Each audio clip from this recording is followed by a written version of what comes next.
देखो as a civil engineer सबसे पहली ड्यूटी हमारे पास ये होती है कि जो हम स्ट्रक्चर बनाने जा रहे हैं वो स्ट्रक्चर हमारी स्टेबल है या नहीं।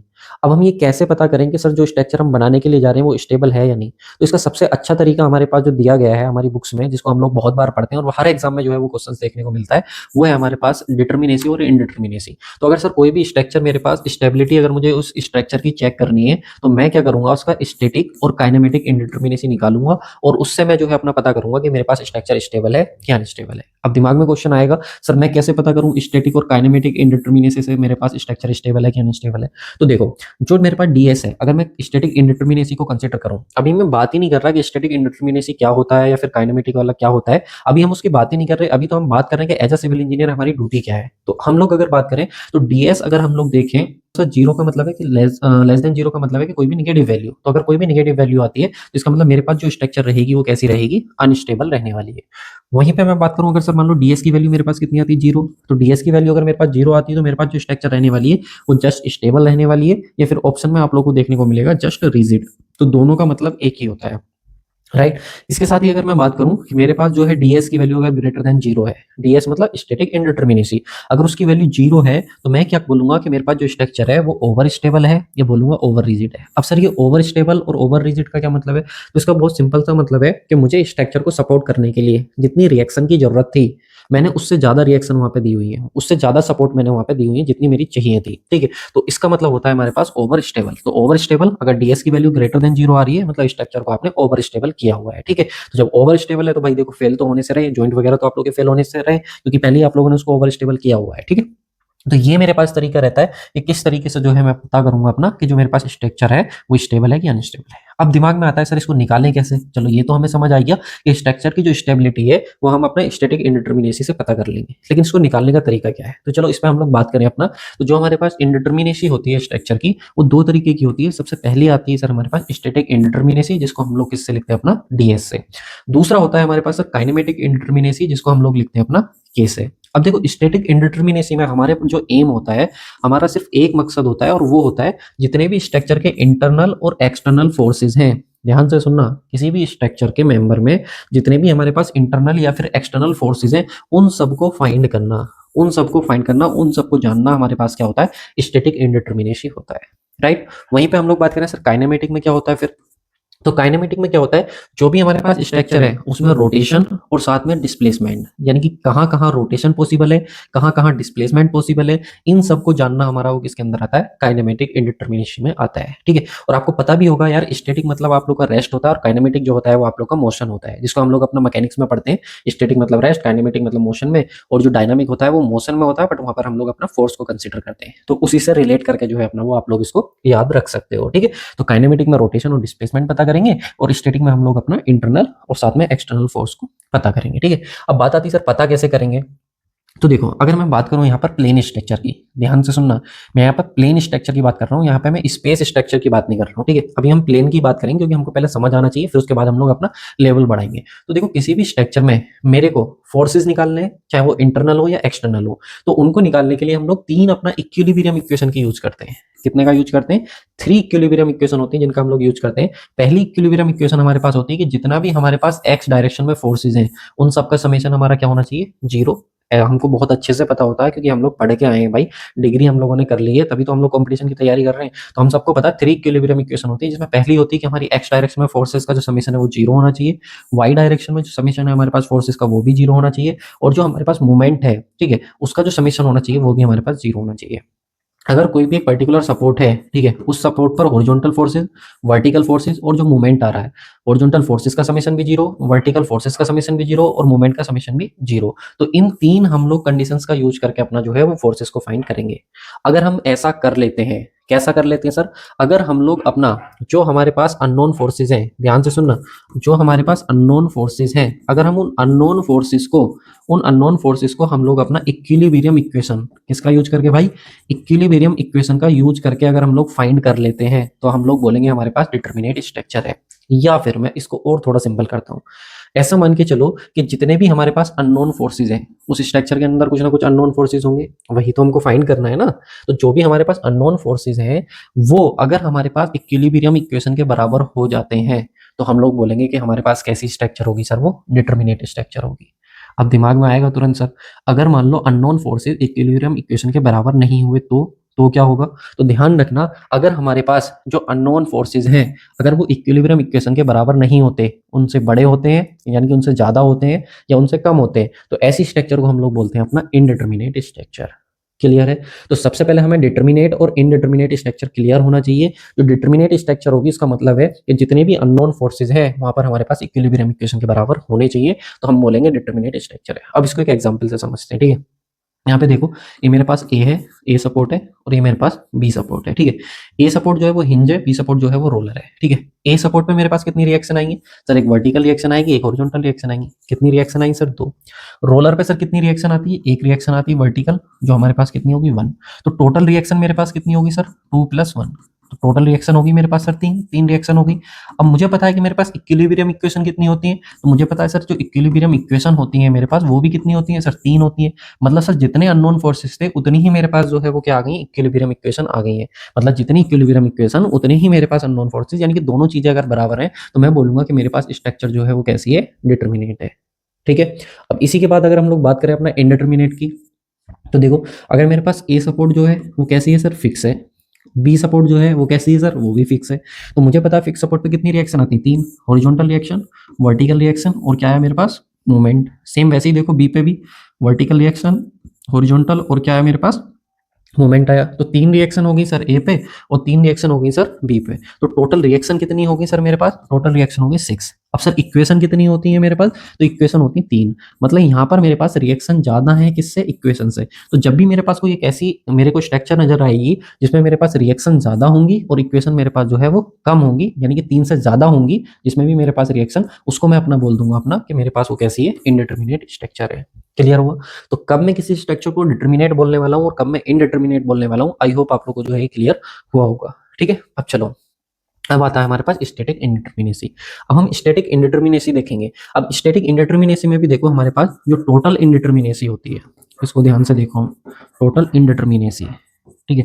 तो टोटल इंडिटर्मिनेसी होती है मेरे पास, वो होती है मेरे पास एक्सटर्नल इंडिटर्मिनेसी प्लस के इंटरनल इंडिटर्मिनेसी, ठीक है? तो मैं यहाँ पर जो आप लोगों से बात करने वाला हूँ, जो एग्जाम में आप लोगों से पूछता है, 99% आप लोगों से जो है वो टोटल इंडिटर्मिनेसी पूछता है, तो हम टोटल वाले की ही बात करने वाले हैं, ध्यान रखिएगा, ठीक है? यहाँ पर हम लोग बात करें तो जो टोटल होती है वो एक्सटर्नल प्लस के इंटरनल के इक्वल होती है। और ये भी मैं आपको बता दूं कि बीम के केस में जो इंटरनल होती है वो जीरो होती है। क्यों होती है अभी हम लोग बात करेंगे, ठीक है? पहले हम लोग देख रहे हैं अपना टोटल इंडिटर्मिनेसी की हम लोग अपना बात कर रहे हैं ना। तो सबसे पहले हम लोग देखेंगे तीनों चीजों की हम लोग निकालेंगे, अपना बीम की भी निकालेंगे सर, फ्रेम की भी निकालेंगे और ट्रस की भी निकालेंगे, ठीक? तो यहाँ पे अगर हम लोग बात करें डीएस की, तो डीएस को निकालने का बहुत सिंपल सा तरीका हमारे पास होगा। बस यही फॉर्मूला आप लोग को ध्यान रखना, चाहे बीम हो, फ्रेम हो या ट्रस हो, ठीक है? सभी के लिए हम लोग जो है वो इसी फॉर्मूले से अपना सोल्व कर देंगे, ठीक है? सिर्फ एक ही फॉर्मूले से। बस ये फॉर्मूला आप लोग को ध्यान रखना कि जो डीएस की वैल्यू होगी वो होगी हमारे पास टोटल अननोन जो फोर्सेज होंगे माइनस के जो इक्विलिब्रियम इक्वेशन होगी।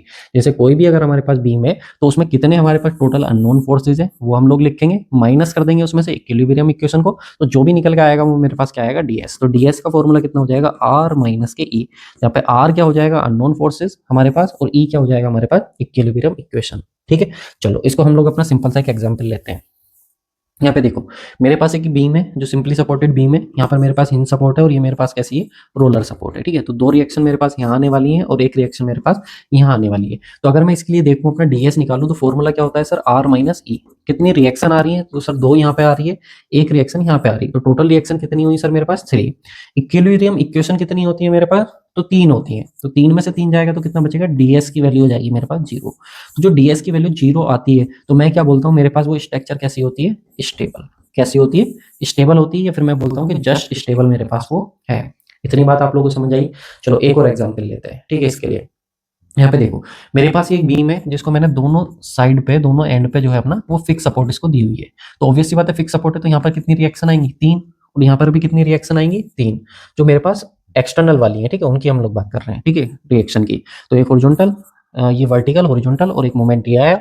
सेम वैसे ही यहाँ पे भी हमारे पास वर्टिकल, हॉरिजॉन्टल और एक मोमेंट हमारे पास ये है।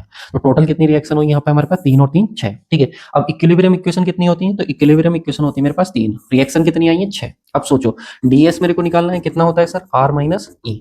आर की वैल्यू कितनी है? जो हमारे पास अननोन फोर्सेज है वो कितने हैं? छह है।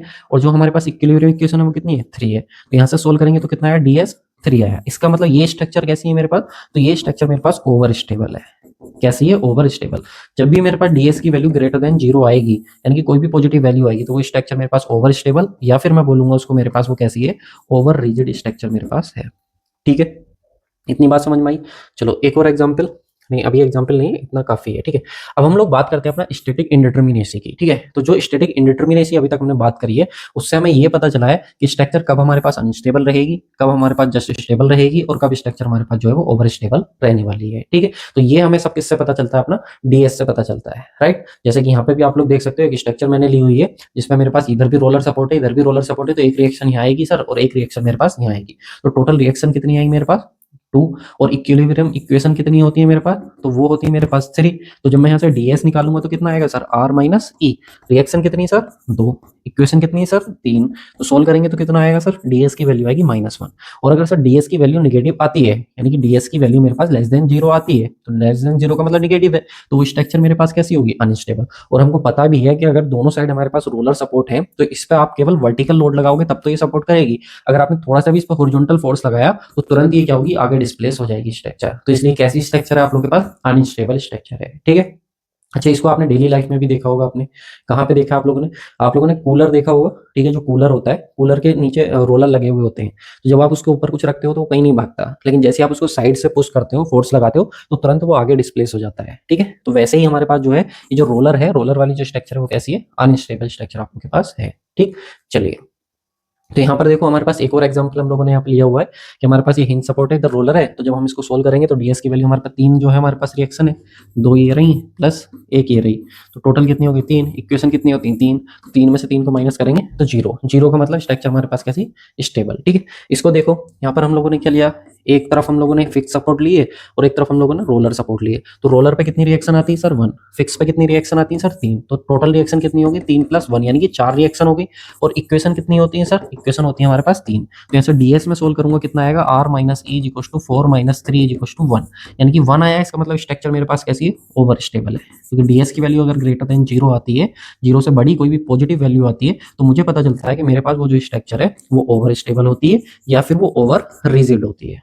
ठीक, चलो भाई नेक्स्ट आता है हम लोगों के पास। अब यहाँ से स्टार्ट होता है हमारे पास, पहले हम बीम को देखेंगे, फिर उसके बाद हम लोग जो है अपना ट्रस को देखेंगे, फिर उसके बाद हम लोग अपना फ्रेम को देखेंगे, किस तरीके से हम लोग अपना स्टैटिक इंडिटरमिनेसी को कैलकुलेट करने वाले हैं, इन तीनों की, बीम की, ट्रस की और फ्रेम की। ठीक है, जैसे कि मैंने आप लोग को बताया कि हम लोग टोटल की बात कर रहे हैं, तो टोटल में मैंने आप लोग को बताया डीएस जो होता है वो क्या होता है, एक्सटर्नल प्लस के इंटरनल इंडिटरमिनेसी का सम होता है, जो टोटल हमारे पास इंडिटरमिनेसी होता है, राइट। तो यहाँ पर अगर हम लोग बात करें अपना टोटल की, तो जैसा मैंने बताया एक्सटर्नल प्लस इंटरनल है, तो ds is equal to DSC plus के डीएसआई। अब बीम के केस में क्या होता है, तो बीम के केस में डीएसआई की वैल्यू 0 होती है। अब ऐसा क्यों होता है सर, बीम के केस में एक्सटर्नल वाली जो है वो तो एग्जिस्ट करती है, बट जो हमारे पास इंटरनल वाली है वो हमारे पास क्या होती है, 0। तो याद रखना जो इंटरनल वाली इंडिटरमिनेसी होती है उसको कैलकुलेट करने का बड़ा ही सिंपल सा तरीका होता है, वो होता है member into number of closed loop, number of closed loop.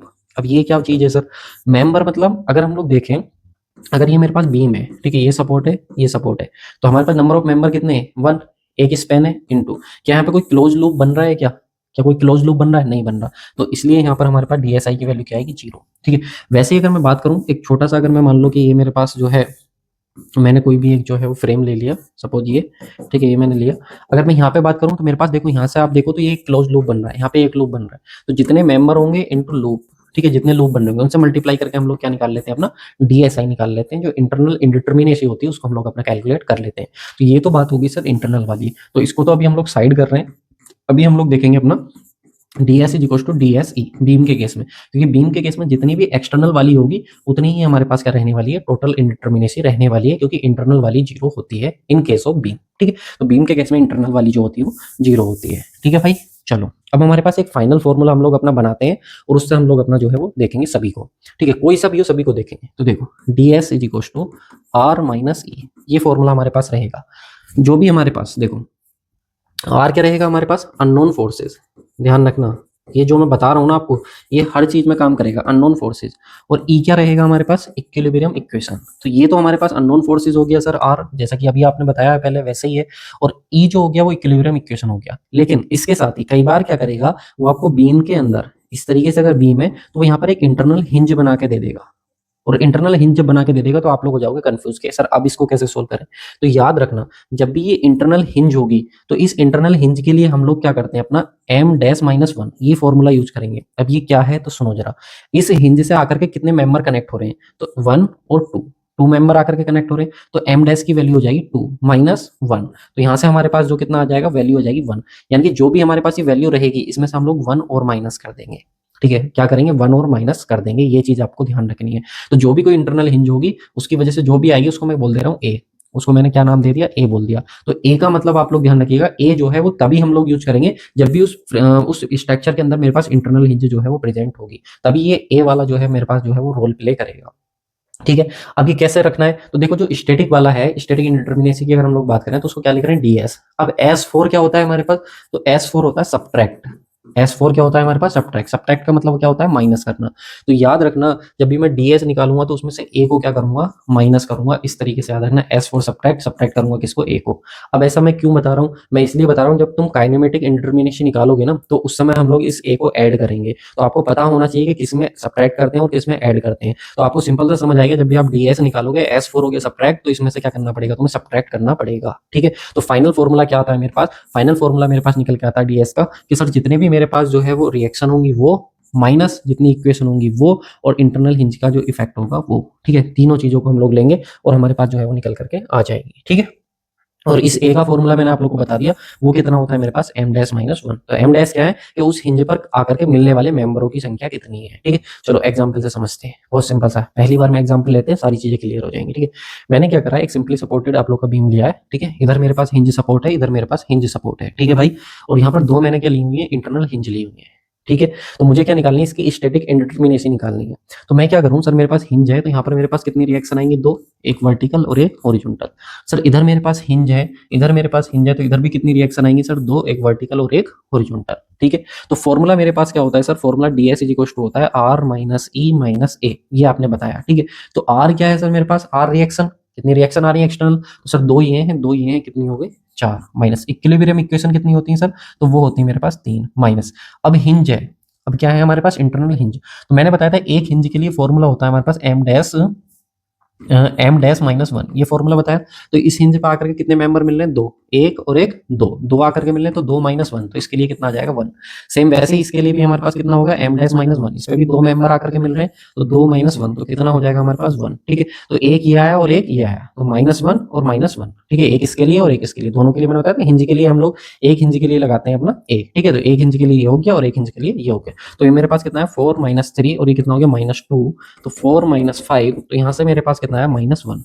अगर मेरे पास ds आया है -1, मतलब ds की वैल्यू आई लेस देन 0, और जब भी ds की वैल्यू लेस देन 0 होगी तो मेरे पास कैसी स्ट्रक्चर होगी, वो अनस्टेबल स्ट्रक्चर होगी। और आपको अच्छे से पता, जैसे ही आप इस पर लोड लगाओगे तो तुरंत ही आप लोग की जो है कुछ इस तरीके से रिफ्लेक्ट होकर नीचे आ जाएगी इंटरनल हिंज की वजह से।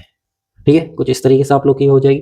तो बस सिंपल सी बात है, मुझे ये ds निकालना है और पता करना है कि स्ट्रक्चर स्टेबल है कि अनस्टेबल है, और कैसे पता करेंगे वो मैंने आप लोग को बता दिया, और कैसे निकालेंगे वो मैंने आप लोग को बता दिया। ठीक है, तो बहुत ही सिंपल तरीके से हम लोगों ने इसको अपना देखा। एक और एग्जाम्पल लेते हैं, एग्जाम्पल लेंगे, अच्छे से समझेंगे और सारे क्वेश्चन बनाएंगे सिर्फ एक ही फॉर्मूले से। ठीक है, चाहे बीम हो, चाहे आप लोग का ट्रस हो, और चाहे आप लोग का फ्रेम हो, सबको हम लोग इसी से बनाएंगे। ठीक है, बस आपको सिंपल सा ये पता होना चाहिए कि अगर मेरे पास हिंज सपोर्ट है तो हिंज सपोर्ट पे मुझे दो रिएक्शन आती हैं, जो हमको पता ही होता है। और रोलर है तो रोलर पे मेरे पास जो है वो कितनी रिएक्शन आती है, वो एक रिएक्शन आती है। और जब भी मेरे पास फिक्स सपोर्ट होती है तो उस पर मेरे पास कितनी रिएक्शन आती है, 3 रिएक्शन आती है, जो हम लोग अपना डिग्री डिप्लोमा में पढ़ के आए हुए होते हैं ना। तो ये हमको पता होना चाहिए बस। अब देखो इसको सोल्व करते हैं। हिंज सपोर्ट है सर, कितनी रिएक्शन होंगी, 3। रोलर सपोर्ट है सर, कितनी रिएक्शन होंगी, 1। फिक्स सपोर्ट है सर, कितनी रिएक्शन होंगी हमारे पास, 3। मैंने इसको हिंज बोल दिया शायद, देख लेना। ये फिक्स सपोर्ट है 3, और रोलर सपोर्ट है 1, और ये आप लोग की फिक्स सपोर्ट है तो कितनी होंगी, 3। तो टोटल रिएक्शन कितनी होंगी, 3 और 3 6 और 1 7। तो हमारे पास ds का फॉर्मूला होता है r माइनस ई, और यहाँ पे कोई हिंज दिया हुआ नहीं है तो a की वैल्यू हो जाएगी 0। ठीक है, तो यहाँ 3 और 3 6 और 1 7, माइनस ई की वैल्यू कितनी हो जाएगी, 3। सोल्व करेंगे कितना आएगा, 4। तो ds की वैल्यू आई 4, इसका मतलब स्ट्रक्चर हमारे पास कैसी पॉजिटिव वैल्यू आई है, ds की 0 से बड़ी आई है, पॉजिटिव वैल्यू है, तो इसका मतलब ये हमारे पास ओवर स्टेबल स्ट्रक्चर है।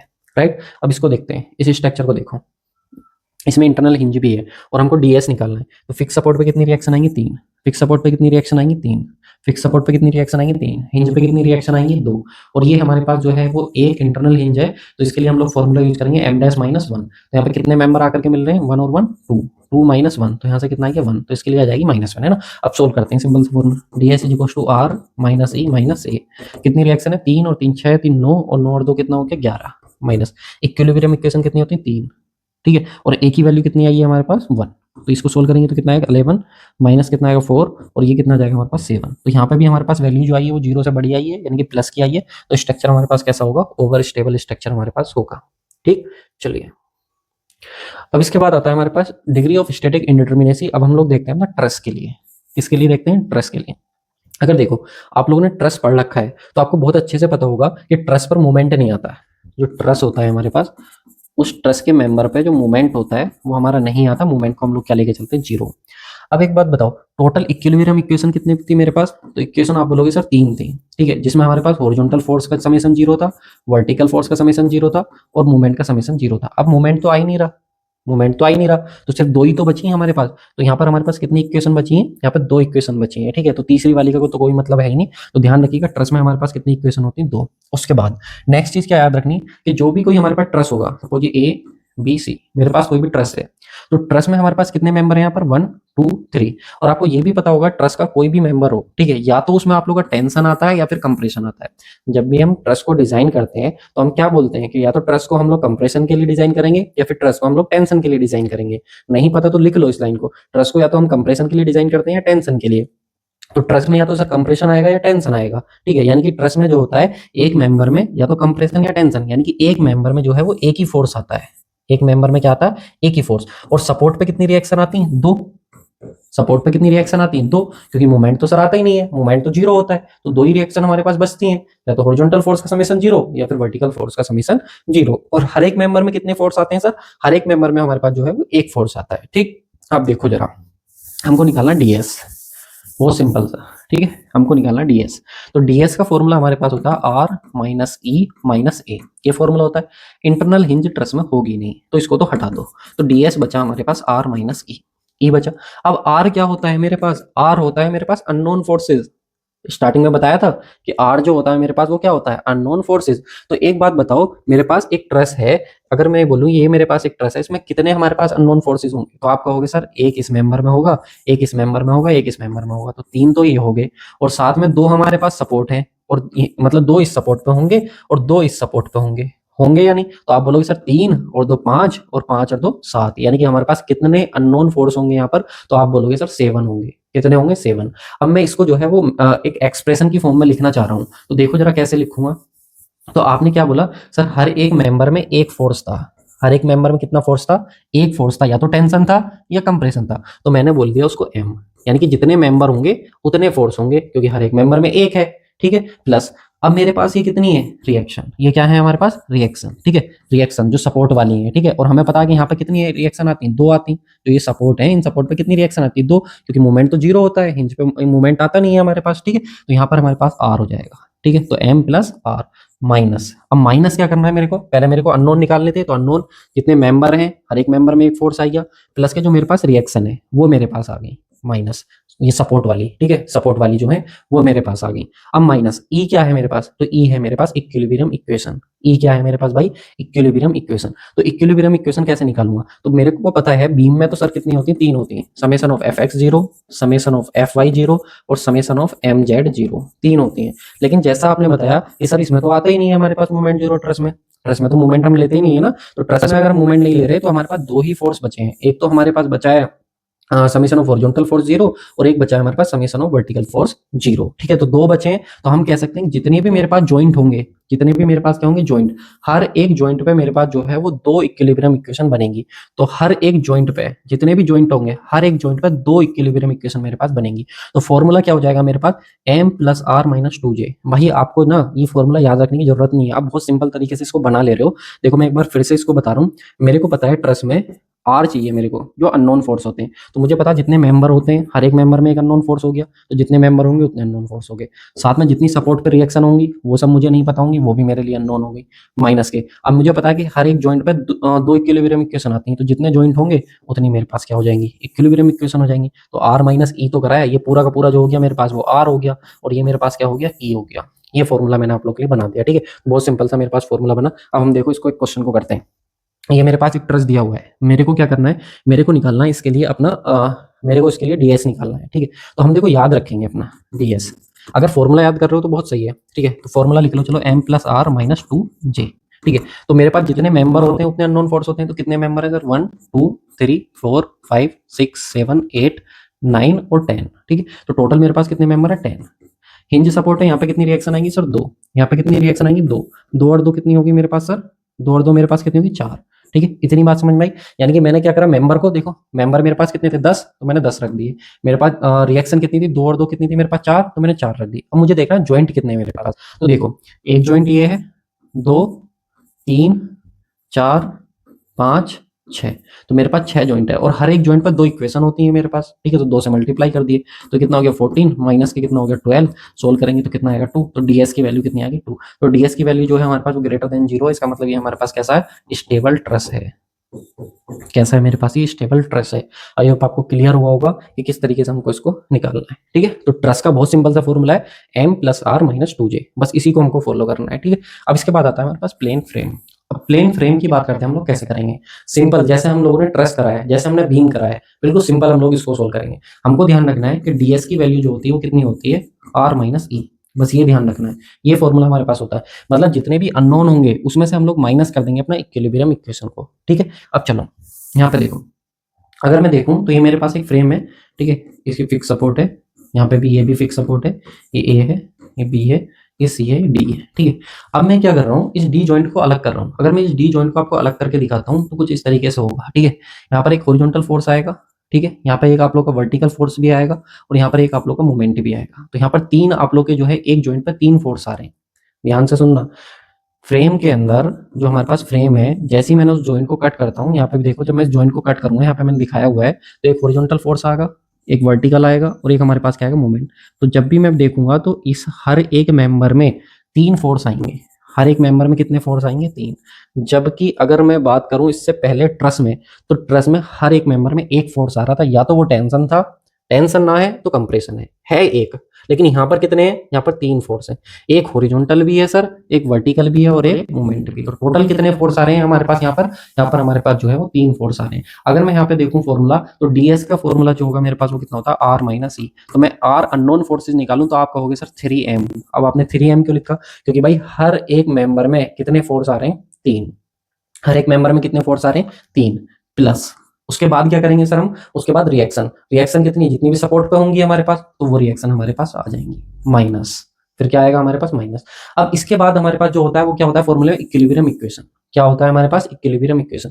तो जो मेरे पास इक्विलिब्रियम इक्वेशन है वो कैसे निकालूंगा, तो मुझे पता है कि हर एक जॉइंट पे मेरे पास कितनी इक्वेशन बनती है, 3। Summation of horizontal force 0, summation of vertical force 0, और यहाँ पर हमारे पास जो आएगा मूवमेंट भी आएगा। क्यों, क्योंकि यहाँ पर फिक्स सपोर्ट है, और फिक्स सपोर्ट पे मूवमेंट आप लोग का आता है। अगर आपको ध्यान हो तो इससे पिछले में जो ट्रस था उसमें मैंने क्या बोला था कि वहां पर मूवमेंट नहीं आता, लेकिन यहाँ पर हमारे पास मूवमेंट आता है। बीम में भी मूवमेंट आता है, फ्रेम में मूवमेंट आता है, लेकिन ट्रस में मूवमेंट नहीं आता है, ठीक है। ये आपको पता होना चाहिए। तो यहाँ पर हर एक जॉइंट पे जितने भी जॉइंट होंगे, तो हर एक जॉइंट के लिए कितनी इक्वेशन बनेंगी, 3 इक्वेशन बनेगी। तो 3j, तो यहाँ पे क्या माइनस कर दूंगा मैं, 3j।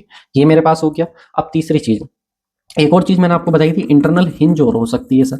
अगर इंटरनल हिंज हुई तो उसके लिए क्या करूंगा, तो इंटरनल हिंज के लिए मैं यहाँ पे क्या कर देता हूँ, ए को माइनस कर देता हूँ, यही तो करता हूँ। और ए का फॉर्मूला क्या होता है, तो वो होता है एम डैश माइनस 1, यानी कि उस हिंज से कितने मेंबर आकर मिल रहे हैं, और -1 में कर देता हूँ। तो यहाँ पे मैं कितना और कर देता हूँ, -a। और याद रखने का तरीका मैंने क्या बताया, एस फॉर सब्ट्रैक्ट होता है, तो सब्ट्रैक्ट कर दूंगा मैं कितना, -a, यानी कि ए को मैं क्या कर दूंगा, अपना सब्ट्रैक्ट कर दूंगा। और ए कैसे निकालूंगा तो वो मैंने आप लोग को बता दिया, राइट। अब देखो जो फाइनल फॉर्मूला बन के आएगा वो कितना हो जाएगा, 3m plus R minus 3j minus A. ये कंप्लीट फॉर्मूला है, ठीक है। यहाँ पे हर एक मेंबर पे कितने फोर्सेज है, 3। रिएक्शन जो सपोर्ट वाली है, हर एक जॉइंट पे कितनी इक्वेशन बननी है, 3, और माइनस ए। तो ये तो हो गया अननोन फोर्सेज, ये तो हो गया हमारे पास अननोन फोर्सेज, माइनस ये होगी इक्विलिब्रियम इक्वेशन। और डीएस का फॉर्मूला शुरू से यही तो चलता आ रहा है कि कितने अननोन है, माइनस के इक्विलिब्रियम इक्वेशन है, ठीक है भाई। तो चलो इसके बाद हम लोग अपना एक एग्जाम्पल देखते हैं। अब देखो इसको ना हम एक सिंपल एग्जाम्पल से समझते हैं। यहाँ पर हम लोगों ने एक अपना जो है फ्रेम लिया हुआ है, ये फिक्स्ड है, ये फिक्स्ड है, तो हमें पता है हर एक फिक्स्ड पे कितनी रिएक्शन आती है हमारे पास 3। ठीक है, फॉर्मूला क्या होता है, तो सिंपल सा फॉर्मूला हमारे पास ds इक्वल टू कितना होता है, r minus E minus A, ये फॉर्मूला होता है। कोई इंटरनल हिंज है नहीं है, इसको हटा दो। ठीक है, अब टोटल रिएक्शन कितनी होंगी, तो फ्रेम है तो मुझे पता है हर एक मेंबर में 3 फोर्सेज आते हैं प्लस रिएक्शन आती है, और हर एक जॉइंट पे भी हमारे पास 3 बनती है इक्वेशन। किस केस में, फ्रेम के केस में। अगर ऐसे करके इसको याद रखोगे ना तो कभी गलती नहीं होगी और बहुत आराम से क्वेश्चन भी बना लोगे। तो कितने मेंबर है सर, 1 2 3 4 5 6, 6 मेंबर है, तो 3 इंटू 6 प्लस रिएक्शन कितनी है सर, 3 और 3 6 माइनस के 3 इंटू जॉइंट कितने हैं सर, तो 1 2 3 4 5 6, कितने जॉइंट है सर 6, तो ये कितना हो गया 18 प्लस 6 माइनस 6 3 18, ये कट हो गया हमारे पास 18 से 18, तो ds की वैल्यू जो आ गई मेरे पास वो कितनी आ गई 6, और ds की वैल्यू जो आई है वो ग्रेटर देन क्या आई है 0, इसलिए मेरे पास ये कैसा होगा, ओवर स्टेबल। कैसा स्ट्रक्चर होगा ये, ओवर स्टेबल स्ट्रक्चर मेरे पास होगा। ठीक है, चलो एक और देखते हैं। इसको देखो, ये भी मेरे पास जो है एक प्लेन फ्रेम है, तो इसको मुझे कैलकुलेट करना है, तो फॉर्मूला मेरे पास ds is equal to r minus C, क्योंकि कोई भी मेरे पास जो है वो इंटरनल हिंज है नहीं, तो मुझे पता है हर एक मेंबर में कितने फोर्स आते हैं 3, प्लस के मेरे पास रिएक्शन माइनस के, अब ई जो है मेरे पास वो कितना हो जाएगा 3j, क्योंकि हर एक जॉइंट पे 3 इक्वेशन बनती है, तो कितना हो गया 3 इंटू मेंबर कितने 1 2 3 4, 4 मेंबर हो गए, माइनस रिएक्शन कितनी होंगी 3 और 3 6 होंगी सर, प्लस सॉरी माइनस नहीं, माइनस 3 इंटू जॉइंट कितने हैं 1 2 3 4 5, 5 जॉइंट है। सोल्व करो कितना हो गया, 4 या 12, 12 और 6 कितने हो गए 18, और 5 या कितने हो गए 15, और ये कितना बचा मेरे पास 3, तो ds की वैल्यू कितनी आई 3, तो ये भी ग्रेटर देन 0, इसका मतलब ये स्ट्रक्चर भी मेरे पास कैसा होगा, ओवर स्टेबल या फिर ओवर रिजिड, ये भी लिखा हुआ आ सकता है एग्जाम में, तो ओवर रिजिड मेरे पास होगा। ठीक है, चलिए मेरे पास एक इंटरनल हिंज भी दी हुई है और ये एक सिंपल सा फ्रेम मुझे दिया हुआ है, तो इसको देखो मैं किस तरीके से अपना सोल्व करूंगा। ठीक है, तो यहाँ पे सिंपल सा हम लोगों को फॉर्मूला लगाना है, ds इज इक्वल टू कितना होता है हमारे पास r माइनस ई माइनस ए, इंटरनल हिंज दी हुई है इसलिए ए भी इन्वॉल्व करेंगे। हर एक मेंबर में कितने फोर्स आते हैं, प्लस रिएक्शन आती है, माइनस इक्विलिब्रियम इक्वेशन, हर एक जॉइंट पे कितनी इक्वेशन बनेंगे 3 माइनस के ए।